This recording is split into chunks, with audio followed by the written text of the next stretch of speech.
Hey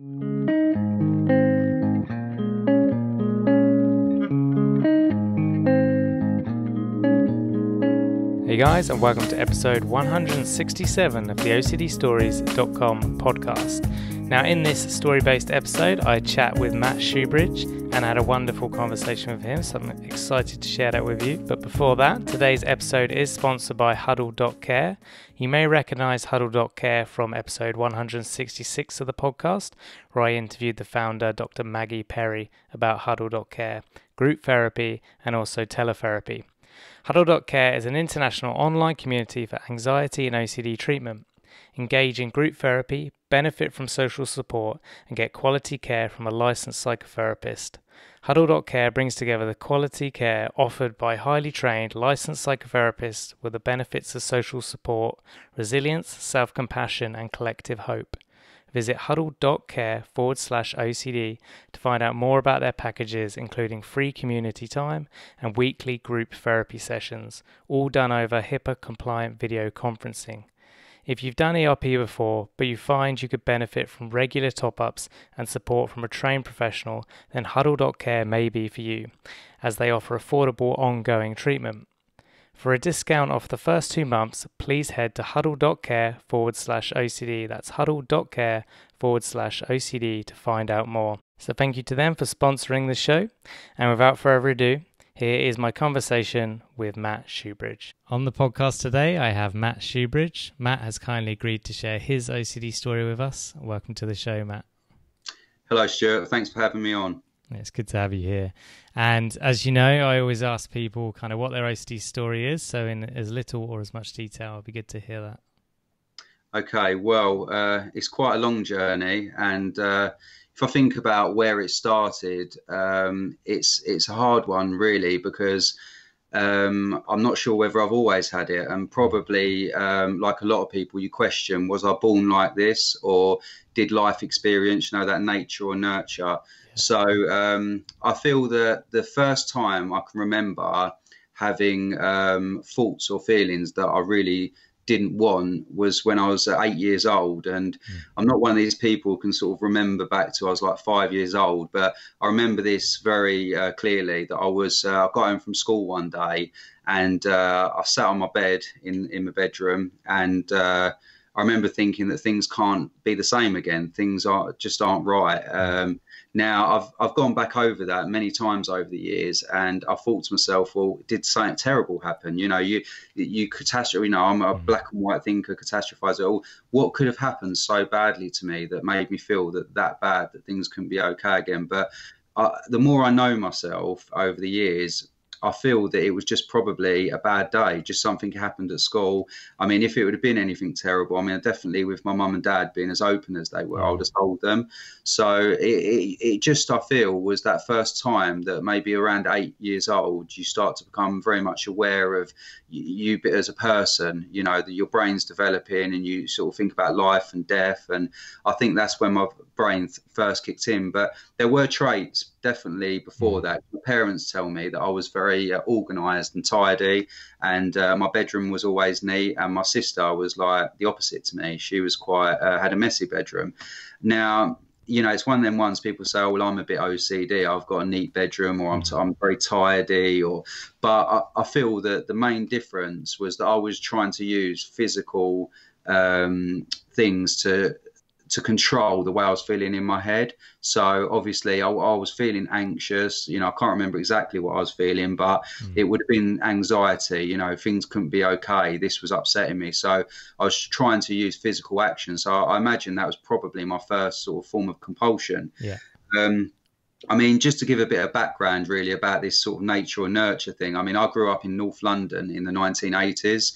So I was born in 1977. So, pretty much in the 80s. And I had a really happy childhood.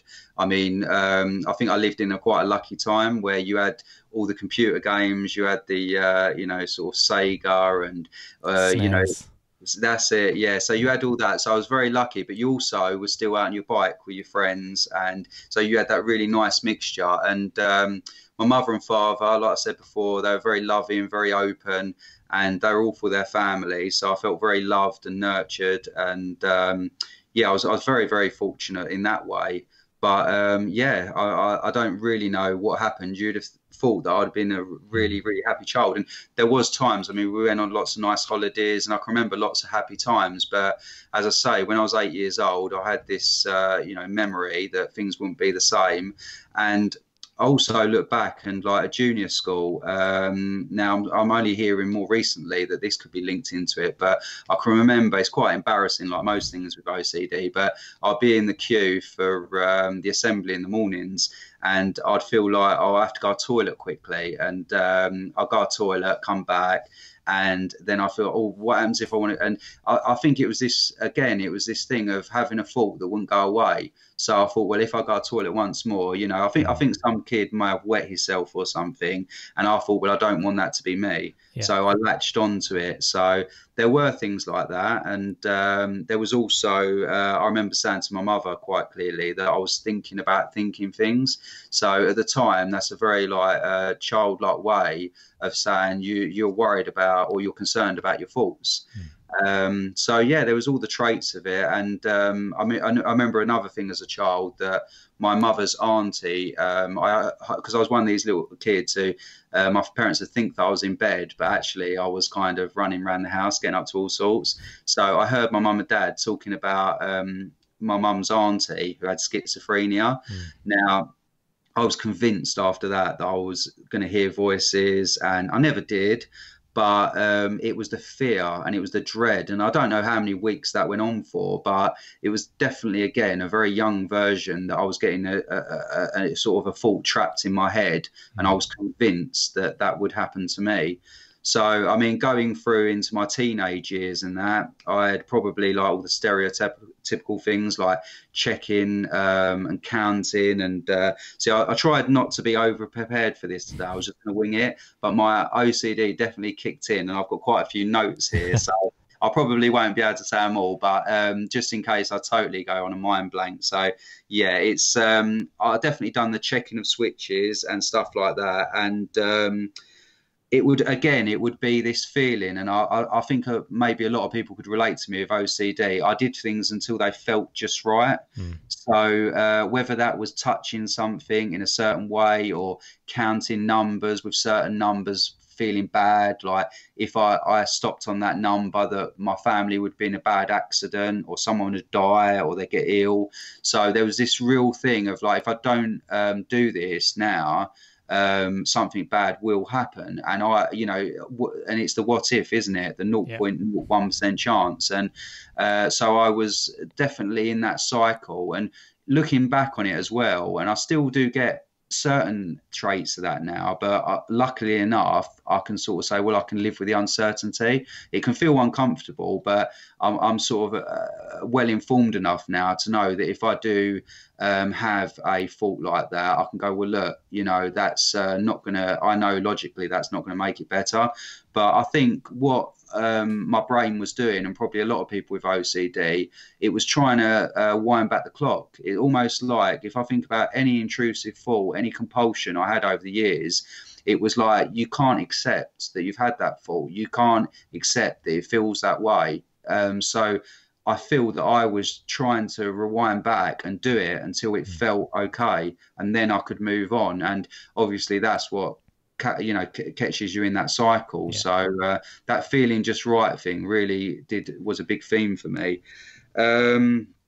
Also, I remember ruminating about, I mean, this is the big thing as well, looking back over it, OCD wasn't just kind of with me when I got home. It was in my school life. It was things would go on that to some kids, they might have a bad day, but for me, I'd be in that cycle of ruminating, and it was like a broken record. It'd get stuck and it'd go over and over, and I'd think stupid things to myself like, well, why did I go in that day, or why did I walk down that corridor, why did I say that? And it was like I had to keep on going through it again and again in my head, sort of punishing myself, really, this sort of self-torture of going over and over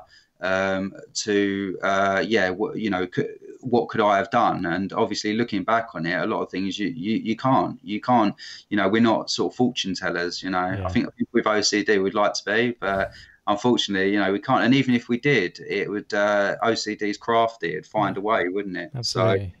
Yeah, I mean, as a teenager as well, I mean, I did have this, which I would probably call my first pure O type theme. And, the fact that I'm talking about it now, even though I do a radio show for mental health, and that is still the OCD is sort of in there saying, oh, you can't say this, you can't say that. But I think for the people out there who maybe was at that stage I was when I was a teenager, or are much older than that, it's people got to speak about it, and that's what I like so much about these podcasts. So I mean, I had an intrusive thought that what if I'm gay? And now I look at it, and I've got 3 sons and a daughter, and I'll be proud as punch if they were gay. I mean, I always say to them, if as long as they're happy, nice people, and they're not hurting anyone, I'll be proud of them, whatever their sexuality.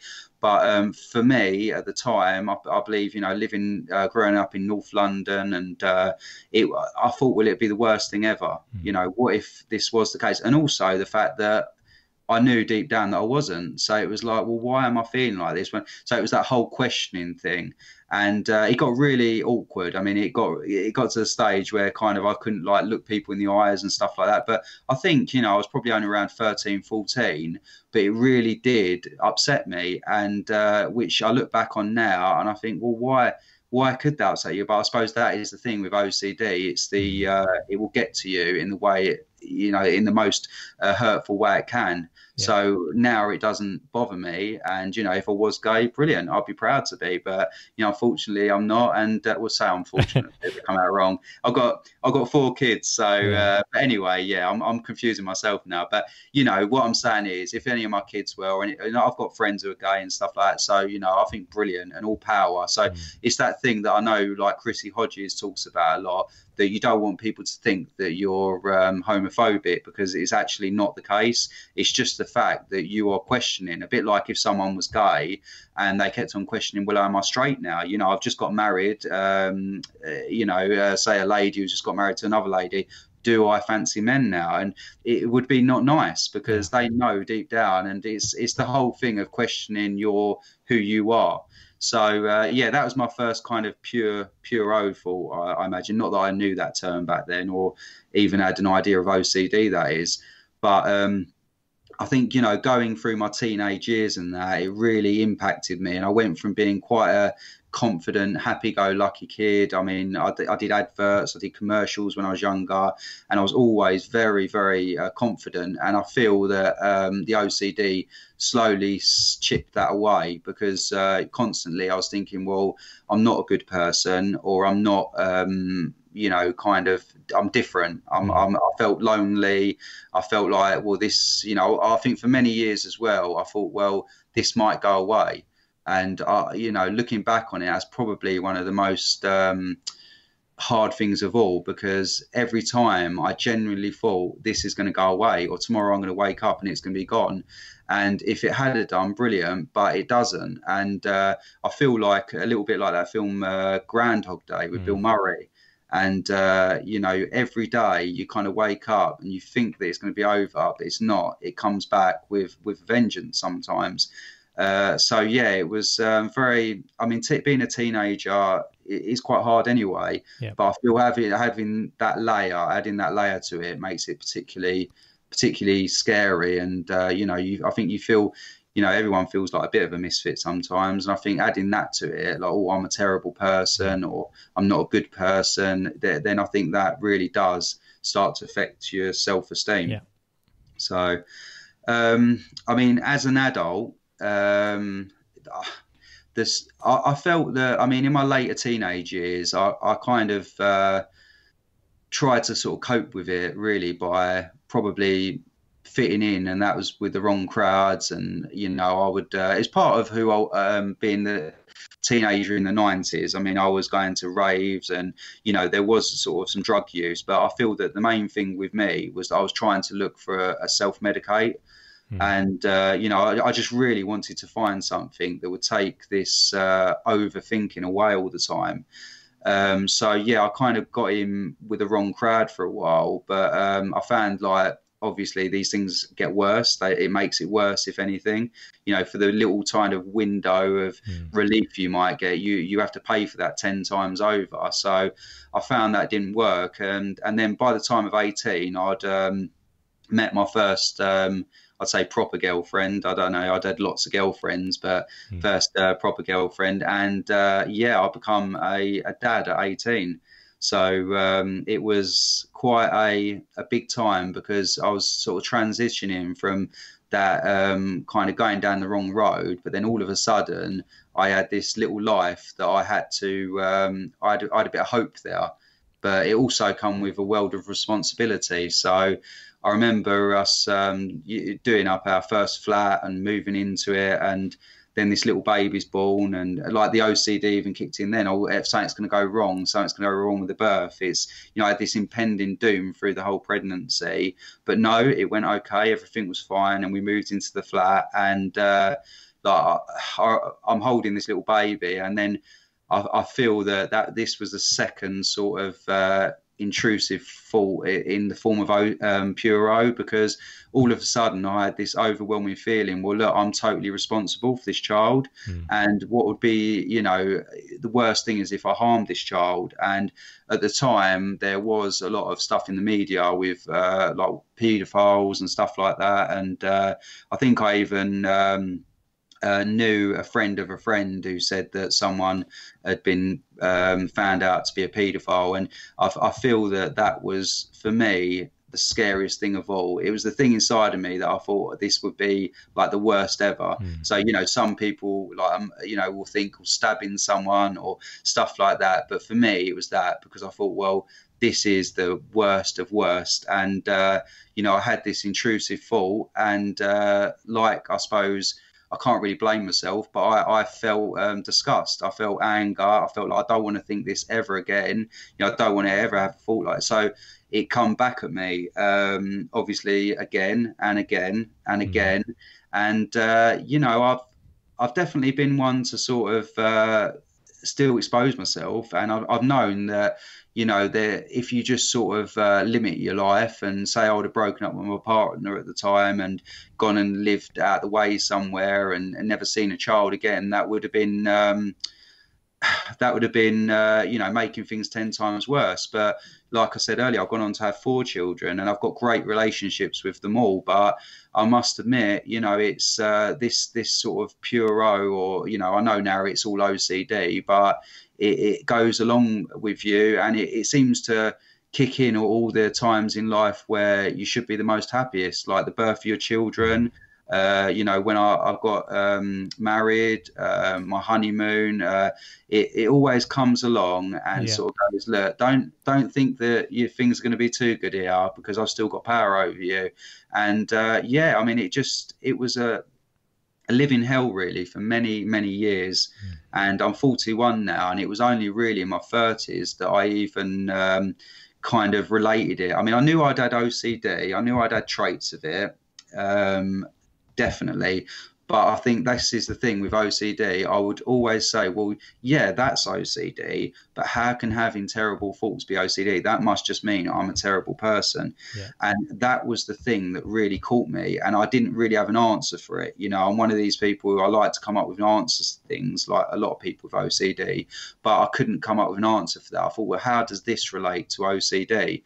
So, it was petrifying, really. And the little bit of self-esteem I kind of had kept was sort of quickly being diminished. And although like everyone I've ever spoken to with OCD has never, ever acted on a compulsion or an intrusive thought, it's still heart-wrenching. It's still very, very painful. And also I felt that, it made me feel like I was taken out on the people around me, because what, you know, I think this is a thing as well, doing my radio show, and that people say, oh, I'm so confident, but I think we're very good at putting, I think maybe people with mental health problems in general, we're very good at kind of putting across this image, whereas, you know, beneath the water, where, you know, like these ducks, we're having all these anxiety level spikes, and people wouldn't know that, but yeah, it kind of, you do get very good at just making out that everything's okay, but the problem is the people closest to you will see you when the sort of straw breaks the camel's back. Yeah. So, you know, they'll be there when, you know, and I would say that I don't ever recognize myself as suffering with depression, but I would definitely be in depressive states. And I feel that it's because OCD is so, you know, it's there when you wake up, it's there when you go to bed, it's very draining. So I imagine that you get to a point where your brain is just tired, and you just feel like, you know, before I knew that there was some hope out there, it was really a case of just getting by day to day. And, you know, I knew, this is the thing, I knew deep down in myself that I was a good person, but it was very, you know, every day you got that voice in your head saying, but, you know, but what if this, what if you're the one person this, what if, and, you know, even to this day, obviously OCD, if you don't take care of yourself and that, it can come back and it can say, well, look, well, you know, what about this, if you thought about this? So yeah, it's a very, very clever, but not in a nice way, illness, really, OCD. Yeah, I agree. And yeah, thank you for sharing in so much detail as well, and for being so open. You're welcome. I mean, it's I can't lie, and if I look relaxed, it's again, it is so much an image, because even, like I say, 10 years ago, I would have, if you'd have bet me £1 million, I would have said I would never say anything to do with intrusive thoughts or anything. I would have probably laughed and said, no way, there's no way. I can't even, you know, I don't want to think it, let alone it come out of my mouth. But what I've started to realise over the sort of last sort of probably 5 years or so is, the more I am open about it, not only can I help others, but also, I mean, I've got this, well, it's a metaphor, I believe, and I think I've come up with it, unless someone says that they've made it up for me, but it's really, it's like the mushroom metaphor. So I look at it, this OCD, as being like a mushroom in my head, and when it's in there, and like sort of thinking sort of 15, 20 years ago, it was the perfect damp, dark environment for it to flourish and grow. So the minute you kind of start opening up the blinds, opening up the windows, letting the fresh air in and the light in, it doesn't disappear, but it shrinks down. Yeah. It loses its power. And that's what I find with mine. The more I am open about it, the more it kind of diminishes. It doesn't have that power, because that's what the OCD wants. It wants you to think, you know, and people listening out there who might be a lot further back than I am, that you'd always think, well, this can't be me. What if it's not me? What if I am really a terrible person? What if, you know, and it's the what ifs that will, and the shame as well. I mean, there's no doubt about it. The shame, the embarrassment, you know, like with the intrusive thoughts I've had, I've looked at other forms of OCD and think, why can't I just be at home washing my hands? You know, and this is the thing, you know, that's not to put anyone down who suffers with contamination OCD, because I know that can potentially, you know, stop you from living a life. And I've been fortunate that I can live my life. But I think it's a very natural thing to think anything but this, because it is the thing that gets you, because it's your theme. Yeah. It's going to come in and say, look, anything but this, please, anything but this. No, I mean, that's a great metaphor, and I agree. Yeah, when you shine the light on it, it can almost either shrinks or can no longer exist. It's the biggest exposure is kind of opening up. Definitely. And that's for each individual person to decide as and when or if they ever wanted to. But yeah, sharing my story, doing this podcast has been one of the biggest helps for me outside of therapy, is just talking about it, because then it kind of has nowhere to hide. OCD thrives on silence almost. It certainly does. It does. It wants us to keep it a dirty little secret. That's what it wants to do. It wants us to not say anything to anyone, and then it's got full control. And when I talk about OCD with this, I mean, as much as that analogy is good for me to understand what's going on, I suppose what has helped me as well is understanding the workings of the brain. So I do know now that that part of my brain, that primitive part, the amygdala, I think you pronounce it, is kind of just trying to help me. And I like my youngest son is 2 years old, so it's quite a big age gap between 23 and 2. So it's big age gap there. But I'm noticing with him at the moment, he's at that age where I'm very conscious about him picking something up and maybe choking. So I'm on alert to that all the time. Now that's a brilliant thing. That's a good thing. That's keeping him safe. And obviously, if you walk out into the road and a car comes, your primitive part of your brain will kick in at lightning speed. Yeah. But with OCD, it does it with something that is A, irrational, and B, is not a danger. But obviously, it's just nice sometimes, I hear, and I talk about OCD as being this big bad thing, but I suppose in its reality, neuroscience is just trying to help us. It's just with OCD, it's particularly overactive. I don't know, but it thinks it's helping us, but it can, it can sod off really. So good point. So. Cool. So when was who was and when was the first time you kind of opened up to someone about what was going on? Well, I think I can relate back to like my mother when I was, probably about 8 years old, and saying that I was thinking things. Then I think with partners over the years, I'd sort of said that, I'd had these terrible thoughts, and I didn't realise at the time, but obviously reassurance overload, am I bad? Am I this? I didn't realise that was making it worse. I thought that one day they'd say, no, Matt, you're a really good person.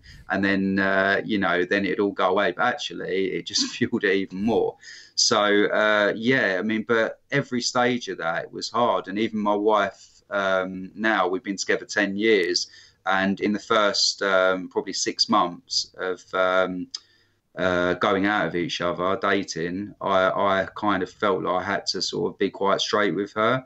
But it was very scary because I always thought it's you're going to be ostracized, you're going to be shunned, and again, that's the OCD trying to keep its power. But I think in life your actions, define you, not your faults. But all along the way, it was hard to open up about. But I feel the last 5 years has been when I've really started to feel that I want to be helping others. I can't stand the thought of someone being like I was sort of 15, 20, 25 years ago, where they just feel like there's no hope. I feel like that's this day and age. It shouldn't be like that. Yeah, I absolutely agree. And well, good work on everything you're doing, and we're going to get into that. So looking forward to unpacking it. But just to stay on your story for a bit longer, what kind of helped turn it around, helped you start to feel a bit better? Therapy, medication, like anything, lifestyle stuff, or well, I feel that there was I know you've referred to like light bulb moments before and that, and I feel there was lots of little ones for me. So I went to a doctor and said that I'm pretty sure I got OCD, but again, I was going, I'm not sure about these intrusive thoughts though. I mean, what are they going to say about these? Am I, are they going to lock me up or whatever? I hadn't made the connection there. As yet, I hadn't made the connection, but I think that was the first big step, going to a doctor and then getting referred for CBT. So I've had CBT treatment 3 times over the years, and although it wasn't in the way I feel that it should have been at ERP, but it was very helpful in the fact that I learned that when I catastrophize, and that I'm a black and white thinker. So, it's made me realize now that I do that a lot in life, and that there's a big world of difference between something being perfect and being catastrophic. And really that's normally what it is. It's somewhere in the middle. But for many years, I didn't feel like it was. I felt like it was either good or bad. So, but there was also a book that, or it might have been a couple of books that was suggested by the CBT therapist, and I can't remember exactly what them books were, but I remember reading in them about intrusive thoughts and reading about harm and sexual intrusive thoughts, and that was oh my God, I can't believe this is in black and white. This is like, oh my God, yeah, I couldn't believe it. And then that was about 10 years ago. And then more recently, I mean, about a year and a half ago, I saw these lady, Chrissy Hodges, on the YouTube. Again, I think I was just at the stage where I'd had CBT a couple of times. I kind of had heard that, yeah, it was recognised it was a form of OCD and that I had, but I still felt like a bit, well, where's the help? I hadn't really heard of this word ERP, and that's really a bit so wrong, because you shouldn't be able to go through CBT 3 times and not hear the word DRP. But it is what it is, and I'm not saying that I didn't get anything beneficial, because I did. But I was looking for some inspiration, a bit of hope, and I found Chrissy Hodges on YouTube, and I was like, again, amazed. I can't believe someone's been so open about it. And she's speaking about all the things that where my OCD would kick in and go, but what if that? But what if it's not that way? It was almost like she was preempting what my OCD was going to ask, and she was answering it before I could even think it. So it was brilliant. So, that's given me a lot of help and hope over the years. And then this guy called Stuart Ralph. So, shortly followed after, Chrissy was the OCD Stories. And every time I'm blown away, not only by the specialists you have on and that, who, it's really interesting. I feel like, one, I'm being kept up to date with the OCD community. So I'm keeping in the loop of what's going on and, new treatments and stuff like that. But also it makes me feel that I'm not alone out there. And although I do a lot of talking on mental health now, I don't live with, I don't know anyone who's got the OCD that I have. And, listening to your podcast and listening to people being honest and open, so inspired me to want to do more to help others. So, yeah, they're I'd say, with the little light bulb things, going to the doctors, reading in a book that there was intrusive thoughts, Chrissy Hodges, and your podcasts. Cool. No, I appreciate it. That means a lot. I'm glad it helps you and continues to do so. And now you're here kind of returning the favour to other listeners. So cheers. Right. So next, you would have addressed some of this, but it'd be good to ask it anyway. What was kind of an epiphany moment for you, or light bulb, we can call it? Let's say beyond the doctor. Are there any others that really stood out for you? Well, I think that they kind of were my epiphany moments in a way, because up until then, up until sort of reading it in a book, I kind of didn't know it existed. And I feel that was scary. It's, the more I've learned about the brain, the more I started to understand. There was another thing that I read a book a few years ago called, I always get it wrong. It's Rainy Brain, Sunny Brain, and it's by Elaine Fox, the Science of Optimism, Pessimism. I don't know, have you read that book? No, Rainy. Now, although not specifically about OCD, it's about optimists and pessimists. And it does talk about a little bit to do with neuroscience. And, for anyone who wants to know why their brain works the way it does, or have a bit of a better understanding, because that's what I liked about it. It was in layman's terms, so I could understand. And also it had, because the theory in the book was that the perfect sort of person you wanted to be was to be a realistic optimist, because being a total pessimist would mean that you would potentially not live a very full life and always feel like everything was terrible. And, it can be a bit of a self-fulfilling prophecy. If you always doubt that anything's going to go right, then probably it won't. And then there's the other end of the scale, which this lady spoke about, that I believe she lived in Ireland, and she had a friend she went to school with, this boy, who was like on the other end of the spectrum. So he was a total out and out optimist, but the problem was he was always getting hurt and into trouble. Like he'd jump off of roofs. And I think he actually passed away in the Oh, end through wow. some sort of skydiving accident. I can't remember, but it was, yeah, he sort of, it was the Mm. downfall of him in the end. But he just felt like he was Superman. Like, like some people, I imagine to do extreme sports, Yeah. you'd have to have an element of that Yeah. I'm going to be okay. But obviously, if you do it without preparation or knowing what you're doing, it can be dangerous. So, but the thing that inspired me the most about it was an article she'd interviewed Michael J. Fox. And I remember him from the 80s in obviously all the Back to the Future films. And he was like a legend to me. I mean, I think every Mm. schoolboy in the 80s wanted to be Michael J. Fox. I mean, he was brilliant. He was funny. He was, he was just everything, you wanted to be as a lad in the 80s.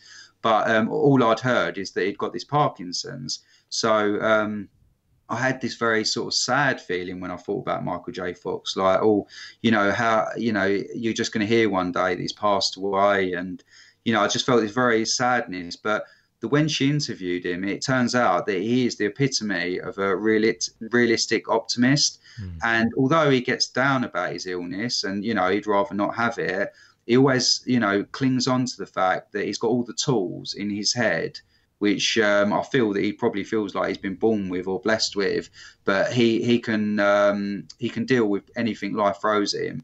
It's and I feel that anything in life, this is the uncertainty that I've had to start living with OCD is, yeah, something could happen. I could get ill, my family could get ill, we could be in an accident, but it's the way you you challenge life and you don't let it drag you down. And I feel like after hearing about him, and I went on to YouTube and listened to him talk, and it's so inspiring. I mean, it's clear he's got Parkinson's, but my God, he's got so much to say, and he's so great at saying it.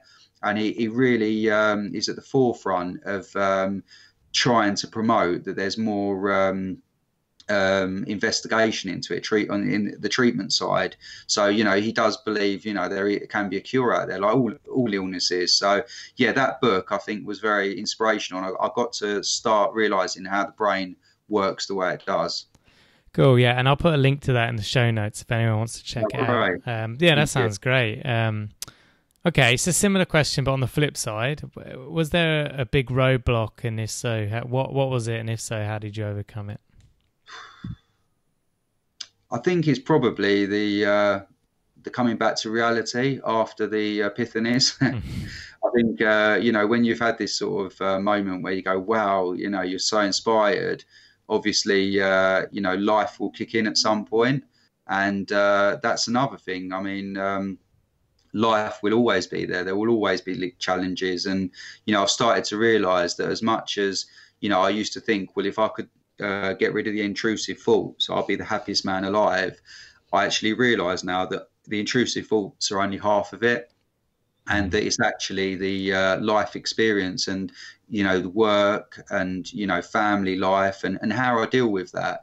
Because quickly I can go into that catastrophizing, whereas really if I sort of stop and I think to myself, well, actually, is this really as terrible as I think it is?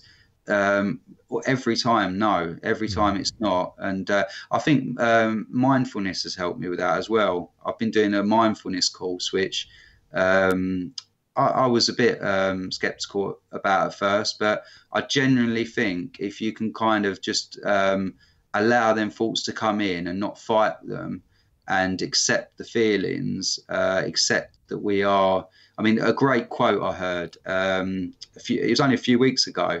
You might have already heard it, but it's we're not the author of our thoughts, we're only the readers. So have you ever heard that one before? No, but it's great. Yeah, and to me, it was another little light bulb moment, because it was like, I've always kind of thought that I'm generating. So if I generate this bad thought, it means that I'm obviously in some way bad inside. But when you look at it like that, and with the meditation that I've been doing or started to do, you see that you aren't in control. Everyone has intrusive thoughts. It's just the fact that, with OCD, if you get a theme that particularly hurts you and you don't want, that's when it can, stick its claws into you and not let go. But, everyone has all sorts of crazy thoughts. It's just that, like with me, I mean, there's lots of thoughts I'll have that I won't even sort of think of for, it just go in and out. I just Yeah. think, well, that's stupid. But with an OCD fault, it doesn't allow it to do that. It just gets worse, doesn't it? Yeah. Yeah. Really good point. Cool. Well, let's get on to your radio show. So, Mind Over Matter. Yeah. Yeah. Tell us about it. Well, I have guests on. I did have one week where I didn't have a guest, and I spoke about OCD, which was a little bit daunting for me because, again, it's easy talking about with other people about what they suffer with, because I'm genuinely interested, and I feel like a lot of these people, I've had on, they're very inspiring. I think we look at in life, sports stars or people on the television, film stars, as being the role models. But for me personally, I think, there's lots of role models out there like yourself, Stu, Yes, right. who, these are the people who are actually, doing stuff, and they're not, you're not even getting anything out of it. All you're getting is the fact that you're helping people. And, when I have people on the show and they can show that they've had depression, and I had a lady the other day who had a terminal diagnosis of cancer, and she had surgery, and she's still, sorry, it might not have been terminal actually. She had a diagnosis of a rare type of cancer in her head and neck, and she had to have a lot of surgery, and the cancer come back. But she spoke about how it affected her mentally, and she didn't want to carry on. But she has carried on, and now she helps other people, and she's wrote books. And I just feel so inspired when you hear this of people, whether they're, and I want to have a whole mixture of people, because, there's things that I still would like to know more about, like borderline personality disorder, schizophrenia, all of these things. Whereas, like, as a kid in the 80s, like when I heard about the diagnosis of my mum's aunt, I thought, well, it's life ending. This is the end. But actually, I'm starting to see that some of the most interesting people in the world have these diagnoses. That's part of what makes them so interesting. But, with medication and with treatment and with an understanding and looking after yourself, these people can flourish. People can flourish. And I feel strongly that I think about the people in this world, like your Van Goghs and, sports stars like your George Best and Paul Gascoigne, and I love snooker, Ronnie O'Sullivan. But they've all got this this other side, this sort of side where they struggle. But I feel like it's probably that perfectionism that drives them to want to do, like Michelangelo. Like, I don't believe he would have painted the Sistine Chapel. I know he'd help, but he wouldn't have done that. He wouldn't have put, if he hadn't have had some sort of obsessive nature. So I suppose, again, it's looking at it like we probably wouldn't have so many beautiful artwork, brilliant sports stars. If the world had no one in it with mental health problems, it'd probably be a lot more of a boring place, I would imagine. Absolutely. Well, most of the music charts are all those songs are written through heartbreak or sadness, or and so we wouldn't have half the music we have if it wasn't for those unpleasant emotions that people feel. Definitely. Yeah. Cool. No, yeah, good answer. So how can people kind of listen to that or check it out? Okay, well, it's an internet-based station, so if people just Google SG1 Radio and listen in at 7 p.m. on a Sunday evening, it's on from 7 till 8, and they can also go on to like Mixcloud and put in Mind Over Matter, so that's got my previous shows. But yeah, it's I'm very new to it, and it's definitely trying out my OCD, because I try to be too over prepared, and that doesn't quite work out, because I'm trying to do the technology side of it, making sure that I'm got the sound right, that I don't cut the person off who I'm talking to and stuff like that. So I've got all this going on, and it's really challenged me. There's been a couple of points where I thought, oh, is this a good thing or is it a bad thing? But the feedback I've had in very small amounts so far, but it's been really like, oh, well, actually, someone's either found it interesting or they've found it useful or helpful. And I think, well, my sort of theory is, well, if one person out there, this is what I think, if one person out there was like I was, where I was just desperate and so unhappy and so like there's no hope, how can there be any hope? If I can sort of reach out to that person and make them think, well, no, there is hope, then it's job done. That's all for me. It's worth the effort that I put into it. Absolutely, and that's the best way to go into it. with that aim. Yeah. Cool. Well, I'll put links again in the show notes to that, to Mixcloud and stuff, where they can check it out. Great, thank you. Yeah, I mean, I listened to one. I thought it was great. So, keep up the good work with it. Cool. So, words of hope for people with OCD. Right. Well, yeah, there is lots of hope, and it's. I feel that one of the big things for me lately as well is that thing that just because it works for me, it might not work for someone else. So I think we've all got our own version of what we call recovery. So don't be disillusioned out there if you do something and it doesn't work. It's just sort of trial and error. So, I find personally that exercise, I'm not great at it, but I do a little bit of running, and that makes me feel very positive after I've stopped feeling like I'm going to die. And also I take medication, and it's quite a low dose. I take citalopram, and I don't feel that it has any negative effects on me at all, so it's no different. I'd rather not take any medication, but I feel that it's my wife as well. She tells me that it makes a difference. Okay.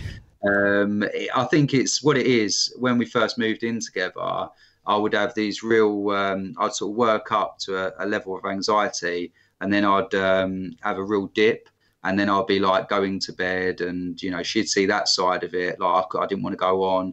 And what I feel the medication does is I kind of don't get to that level anymore. I'd say the only downside to it is when I used to get to that stage, it was a bit like a storm that had been brewing up for ages. So, and afterwards, the sort of clouds had sort of cleared and the sun come out for a bit, but I don't tend to get that now. So it's like all things, you have to weigh it up and think, well, is it more of a benefit or more of a negative? And I think personally, for me, having a happy marriage, and it's probably a positive.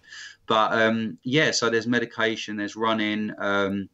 Also, I find again, always finding out more about the way the brain works, and looking after yourself, which, that lifestyle balance thing, was still struggling at the moment. And obviously I'm doing the radio show on top of a full-time job. And then my wife goes out and works at the weekend as a waitress, and we're like passing ships sometimes. But I think it's just always being aware that, we tend to have higher standards when we've got OCD, and sometimes you've got to give yourself a break. The other week I had, we all had this neurovirus thing. We was all ill, the family, and I couldn't do the show, and I felt terrible. I felt terrible that I had to let the guests know that I had to rearrange it. But I thought to myself, well, A, I don't want to give this person this illness, and B, you've got to give yourself a break at some point. So I feel like I can definitely still be very hard on myself. And again, that goes back to this, it's either good or it's bad, but really it's just, I'm trying, and things aren't perfect, but, life would be boring if it was perfect. It's sometimes the unplanned things are the best things, aren't they? So. Absolutely. And, it gives life variety and meaning, and it keeps it exciting. Otherwise, it would just be boring. Exactly. Okay, cool. So I guess similar question to that is, what would you tell someone sort of just starting their journey? They've just found out what this thing that's going on in their head is. What would you kind of tell them? I think the thing about it is, when you're in like them states, if you was very, very anxious, and you're convinced that your obsession or your fear was true, I feel that the OCD will always try and say, but they might be wrong. But what I would say is just that, look, there is hope. And I believe, and I've heard you speak about it before, is the younger you get it, the better. If I did get it around about 8 years old, and then I was in my 30s before I even went to a doctor, I feel that's a long time. And, going back to the brain, I look at them neural pathways that are set, and I think, one time they're like, if I think of the Grand Canyon, that, billions of years ago, that was probably a little stream, and it didn't get what it is today overnight. So that river was running down that for a long time to gouge that out. And I think the longer and the more years that you suffer with these things, the heart. I'm not saying, because I feel a lot of hope for myself and for everyone else, but I feel that if it can be sort of started to be treated as a child or in your young teens, I mean, I truly believe that it can almost be eradicated, or at least you will be so good at managing it and knowing what you're suffering with that you will have all the tools to fight it every step of the way. But it's the years of having it. So if someone had kind of was younger, I would say to them, or if they only started suffering with OCD in their 20s, and they was 20 when they started suffering, and then at 22 they got treatment, I feel that there's a lot can be done. If they have a good, effective ERP, speak to the right people, I feel that their neuro pathways are probably not quite as ingrained as they would necessarily be. Yeah, good point. Okay, so you've got a billboard. Yeah. What do you want written on that billboard? Right, I've got to look at my page for this, because you know what, I was hoping you'd ask this, Stu. Right, and it's quite simple. I don't really even need to look at my page, but in big neon lights, right, the words "normal does not exist." Normal does not exist, and this is something that I wanted to be for so many years. Even as a child, going to school, I just thought to myself, why am I not normal? Why can I not just be normal? And I've started to realise that it doesn't exist. I mean, we look at so many people, and I definitely, over the years, have compared myself to people, and doing that is just not fair. It's not fair on yourself, and it's not a true reflection, because I'm starting to realise, from what I was saying earlier, some of the most together, confident people are sometimes the people who are the most complicated and are struggling the most. So I think, it's I always looked at it and thought, if I could only be normal, everything would be all right. But now I'm starting to realise, well, it just doesn't exist, and I wouldn't want to be normal anyway. If sort of getting to this stage and being able to help people now is a good thing. It makes all the suffering worthwhile, I think. Yeah, good point. And it's the first time I've had neon letters on the billboard. Yeah, so that's good. Big neon letters. Yeah, definitely. Excellent. Cool. So, what if you could pick up the phone and call your 20-year-old self? What would you tell him? Right. Well, I've got the theme in my head of Back to the Future. Now, the reason I believe that I've got this in my head was because I was thinking about that bit where Marty first goes back in time, and he's trying to convince the younger Doc that he's travelled back in time in a time machine that he's invented, that Doc's invented, and Doc's going like, I don't believe you. And it's quite a funny scene, because he said, prove it. He said, so who's president in 1985? And he says Ronald Reagan. And I mean, for anyone under 30, they're probably not going to know this, but he used to be a television star. And he said, well, he goes, and who's the vice president? Jerry Lewis, who was a comedian. So it's kind of like, he obviously just don't believe him. How can a film star be president? But it made me think that if I went back to my 20-year-old self in a time machine, my OCD brain would be looking for a lot of convincing that it was actually me. It'd be wanting a lot of certainty, and 150% certainty, and some, and it'd want to know that I was me, because I'd look at myself and think, well, there's some similarities there. I can see you look like me, but for a start, you've got the ability to grow a full beard, and that I couldn't do that at 20, and also the fact that I'll just be looking and thinking, well, this is something not right about this, but I'd sort of have to say to myself, well, look, you've got this scar on your lower back that you got when you was about 7 years old and you fell back on a spike. You've also got these little scars on your toes where you had an operation. And I think finally the penny would drop, and my 20-year-old self would be convinced that that was an older version. But I would literally say to myself that, and this is the bit I want to say properly, is, right, I'd say to myself, I want you to know that going through life, that it's not going to be easy, and there's going to be times where you feel like you can't go on, but all the things that you say that you are sure that are going to break you, they're actually going to be the things that make you. And that would be what I'd say, because it's saying to someone, that your life's going to be the way it is. But if I looked back on it, all them painful moments that I went through many times in my life, they've all made me the person I am today, and they've all given me this certain sort of strength, and also this character where you kind of you become the person you are. You have more empathy. Maybe if things would have gone too smoothly for me, I would have just been a very shallow person and wouldn't have cared about others. But I feel mental illness, it gives you a whole lot of empathy for people. But I'd have to convince him, definitely. Yeah. That'd be a hard one. Cool. No, I love that answer, both the time travel one and the other one. Cheers. Yeah, no, it's good. Cool. So is there anything else that I haven't asked you that you wish you could have shared? Well, not really. I mean, I just want people to kind of know that there is hope, and that OCD will always try to second guess you and say, yeah, but what if this, but what if that?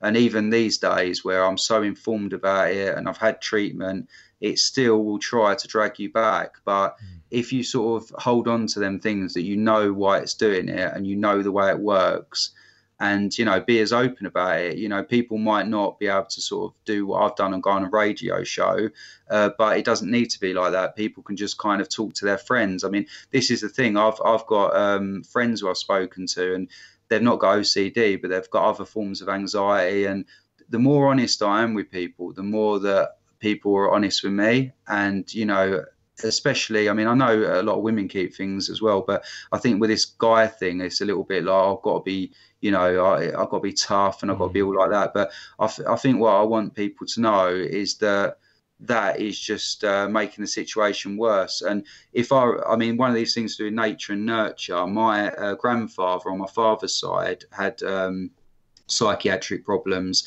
and no one really knows. I mean, he was in the Second World War, there was a lot went on, but he went into an asylum, or whatever you called it at the time, a few times, and I feel that they just patched you up. You might have had electric shock treatment, and then you go out, and then the wait for the next time he had a breakdown. So at that time, although it was hard for me in the 80s, there was no hope. And there was no hope because you just didn't talk about it. And I feel that it's the big one with mental health, talking about it, being open about it. It's that it's the seedling for everything being okay. Yeah, absolutely. That's a good way to end, and a good point. Well, look, thank you so much for coming on the show and being so open and vulnerable. I appreciate it. Great. Thanks for having me, Stu. So there you have it. I hope you enjoyed my conversation with Matt. And don't forget, today's episode is sponsored by huddle.care. To find out more about huddle.care and their treatment plans, head over to huddle.care/OCD. And if you haven't checked out my interview with Dr. Maggie Perry, please do. It was episode 166. And for a discount off the first 2 months, please head to huddle.care/OCD to find out more. And quick disclaimer, guys, this podcast is not therapy. It's not a replacement for therapy. Please seek treatment from a trained professional. And until we speak, take care.